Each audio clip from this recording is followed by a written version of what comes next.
আজকের ভিডিওটা কোনো এন্টারটেনমেন্ট পারপাসে বানানো নয়, যে ঘটনা ঘটে গেছে, মানে ঘটনা শুধু নয়, মর্মান্তিক ঘটনা ঘটে গেছে, মনে হলো মেয়ে হিসাবে অবশ্যই কিছু বলা দরকার। একজন ডক্টর যে আমাদের লাইফ সেভিয়ার, তার জীবন যে এভাবে শেষ হয়ে যেতে পারে, একজন ডক্টরের জীবনেরও যে কোনো দাম নেই, সেটা আমরা হয়তো কখনো নাইটমেয়ারেও কল্পনা করতে পারিনি। মানে ভাবলে হয়তো গায়ের লোম সোজা হয়ে যাচ্ছে।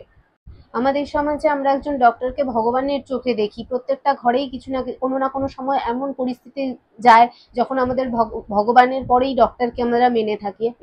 সেই ডক্টরের যে জীবনের এরকম কখনো পরিণতি হতে পারে, আমরা হয়তো কখনোই কেউ ইমাজিনও করতে পারিনি। সাধারণ মানুষকে তো ছেড়েই দিলাম, একজন যে ডক্টরের জীবনের এরকম পরিণতি হতে পারে সেটা ভাবলেও হয়তো আমরা শিউরে উঠছি। যে আমরা কাজ করতে বেরোই, আমরা মেয়েরা আজকে থেকে নয়, অনেক বছর বছর আগে থেকে মেয়েরা কাজ করে, কেউ প্রাইভেটে, কেউ গভর্নমেন্ট সেক্টরে। একজন হসপিটালের এমপ্লয়ি, একজন ডক্টর, তার যে জীবন এভাবে শেষ হয়ে যেতে পারে, এত নৃশংসভাবে শেষ হয়ে যেতে পারে, সেটা কল্পনাও করা যাচ্ছে না। এই ধরনের ভিডিওগুলো কোনো পলিটিক্যাল এজেন্ডার ঊর্ধ্বে, কারণ এই কোনো পলিটিক্যাল কালার দেখিয়ে হয়তো এই ঘটনার কোনো রকম সলিউশন হতে পারে না।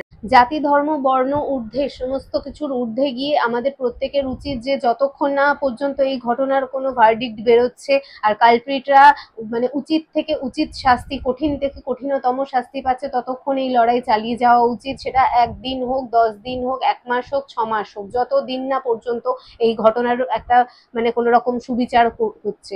আমরা বেরোনোর দিনই এই ঘটনা ঘটেছে শুনতে পেরেছি, হয়তো বেরোনোর একটু আগেই খবরটা নিউজ চ্যানেলে দেখছিলাম, কিন্তু ওখান থেকে হয়তো ইমাজিনও করতে পারিনি। আর নেটওয়ার্ক ডাউনের জন্য, নেটওয়ার্কের প্রবলেমের জন্য ঠিকঠাক নিউজও পাইনি, আপডেট।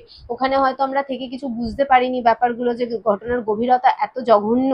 এখানে কলকাতায় এসে এরকম কিছু দেখে মানে শিউরে উঠছি।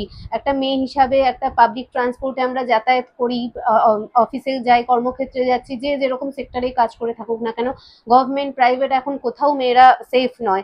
এই ঘটনার কঠিন থেকে কঠিনতম শাস্তি দেওয়া উচিত, এটাই একটা সাধারণ জনগণ হিসাবে আমার আর্জি। 14th নাইটে যদি আমরা কলকাতায় থাকতাম, অবশ্যই আমি ক্যান্ডেল মার্চে পার্টিসিপেট করতাম, সেটা যেখান থেকেই হোক না কেন।